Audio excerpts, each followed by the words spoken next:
One person mentioned that they're having problems keeping their fingers curled, and they're letting the wrist collapse, the collapse thing, when they're playing. And this is kind of hard when I can't really see what's happening, okay? But if this is a natural movement, I'm going to use my right hand because my left hand shakes a little. This is a natural movement position for the hand. If you just relax the hand, the fingers have a little bit of a curl in them, some more than others. It's okay, and that's really what you're after. If you're playing and you're collapsing this first joint here and it's coming down like so, you're playing way too much effort into it. It should never collapse like that typically. Make it a point. Focus it. Make it a point to keep it this. Don't let it collapse. Not at all. Now the wrist thing, this takes practice to get this. I worked on this in college when I had to change my technique and this whole thing. He was adamant or insistent that I exaggerate this, and he made me do that for about a month there and it felt terrible and it looked ridiculous. But when you're doing the scale videos and you do the accents and I say collapse the wrist, exaggerate that, bring that way down and way up on those to get that working. Some people don't have a lot of motion, so you're limited by what you can do, all right? Don't stress anything, and it should never be painful. Something's wrong if it's painful. So watch those wrists and make sure you don't collapse them too much. I mean, collapse them as much as you can, but whatever your limit is. And as far as this curl goes, don't collapse them like that. Leave them like that. Something's really wrong if you're pushing up. That's way too much effort to push it like that. You should be able to do it that way. Scales. Slow scales where you can concentrate on every single finger. You know, maybe it's too slow even for a metronome, where you just got to go play one note every few seconds so you can actually feel and see and make sure you're not collapsing this. Don't do that. Person asked if I had videos for sale because they don't have an iPad or a tablet where they can put up, and that's kind of hard for them. And I said, no, I don't sell these. I'm offering this information free. I don't have any CDs, but you can go ahead and make one if you want for your own personal use. One person asked if the John Thompson series is suitable for people who used to play and are getting back into it. And the short answer to that is yes, absolutely. John Thompson and Suzuki both tend to advance very quickly. You don't get a lot of practice at any particular level. They zoom right through, and before you know it, you're playing advanced music, and I'm wondering, are you really ready for that yet? But if you played before and you want to get back into it, you don't need all the stuff that a lot of the method books present up front. You just need a review. And so John Thompson and Suzuki both would be excellent choices. Wouldn't hurt to actually do both at the same time. One person asked about my tremors in my left hand. I have a slight tremor in the left hand. It's not too bad when I'm relaxed. You know, if I just relax it, it's fine, it doesn't tremor. But if I'm holding something, or a cup of coffee or something, or playing the piano, it tends to tremor a little bit. I did ask a doctor about it. They said it's called a persistent quiver. And as long as it doesn't quiver when I'm at rest, don't worry about it. It's a nuisance, but there's no cure. So deal with it, I guess. I don't know. And so it's a problem in the videos, because then when you look at my hands, my left hand looks like it's shaking sometime, and that's why. I'm not trying to give a vibrato or anything. It's just, it's a physical limitation that I have now that I didn't used to have when I was younger. It started back when I was in my early 50s, and it grew to about where it is now fairly quickly, and then it stayed there. It hasn't gotten any worse. In one of the pieces, I don't remember which piece, in the left hand in a chord, I used a 5-3-1 fingering. This in a triad chord, where they said, well, the book indicated a 4-2-1 fingering. And they asked, why did I use 5-3-1 instead of a 4-2-1? And I like that question because, first off, it tells me that person is paying attention and they're questioning things, and they noticed, oh, the fingering I used didn't match what the book is saying. See, a lot of people wouldn't notice that. If you're going to learn music, you got to learn to notice these little details. So I like that kind of question. That means, yeah, you're paying attention. But the answer simply is I have a habit, a certain fingering style I've developed over the years, and I tend to just use it without even realizing I'm using it. So sometimes my fingering won't match the fingering in the book. I'm not playing it for you so you can see the fingering I'm using. I'm playing it so you can hear the notes and the rhythms, and that's what I'm after. So yeah, many times my fingering won't match quite what's in the book. Sometimes when I give you optional fingerings and there's a repeat, I'll finger it one way the first time and I'll finger it a different way the second time. I'm experimenting. For me, that's fun. All right? If the music isn't too difficult for me. If it's a very advanced piece, then I have to find a fingering and I have to stick with it. I can't be changing it because that messes it up for me. One person asked, the music indicated play with a swing feeling, and they didn't understand what a swing feeling is. See? I have viewers on these videos from all over the world, and I forget that sometimes because here in the United States, anybody who's been around music for very long knows what a swing feeling is, because swing is very popular in the United States. I don't know about other countries. But to explain a swing feeling, you almost have to go listen to swing music, quite a bit of it, not quite a bit of it, some of it, and try and get an idea of that feeling, what's going on in the music, what kind of feeling is it? It's kind of a loose rock and roll, jazz, blues, all these different things. A swing is kind of I suggested to them to go listen to a bunch of swing music and see if they could get a feeling of what swing feeling is. I don't know how to describe it. The only technical thing I can describe, the only concrete thing I can say about it is that when you have eighth notes, you play them unevenly.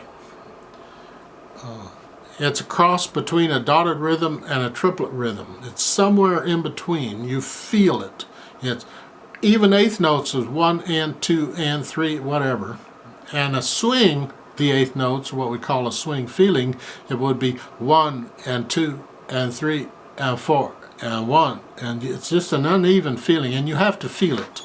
So there's no notation to indicate how to play the eighth notes. So they write them even eighth notes, but you play them uneven. Swing, blues, and jazz do them all the same way. Eighth notes, play them uneven unless there's a note in the music that says evenly or play evenly or something, even eighth notes or something. One person asked, how long would it take to reach my level of play? They said they're in 40, they're around 40, they're in their 40s. Could they reach 50% of my ability, or would it take 20 years or 30 years or however long? And that's, in my opinion, kind of an impossible question to answer. You see, piano playing, as playing any musical instrument, is a skill. You develop a skill for getting the fingers to do what you want them to do. The skill goes a little bit beyond the physical part, because you also have a mental skill involved, and there's interpretive, and all this stuff goes into play. I majored in piano in college. I've been playing piano since I was a little kid, except for twice where I actually quit the instrument, believe it or not. I went a few years, never touched the instrument. I did that twice. And then I'd get back into it. So I don't know how long it would take anybody to reach the level I'm at. And I'm nowhere near top of the line or concert pianist level skill.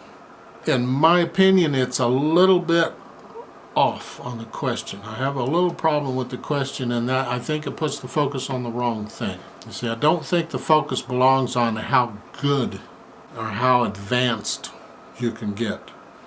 I think the focus should be on the enjoyment of doing it, whatever level you're at. Just Have fun with it and let it, wherever you go with it, go with it. Leave it wide open. However far you advance, whatever, don't worry about it. Just enjoy what you're doing now and have fun with it. That's what I suggest. One person asked about scales. They said that they are been a drummer for 30 years, been involved in music.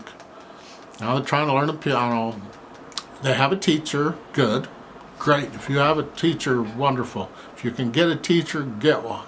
But they said that the teacher so far has not had them do any scales, and they were concerned about it. What happened? I mean, what's going on? And that's kind of a tricky one because, first off, different teachers have different approaches to learning the instrument.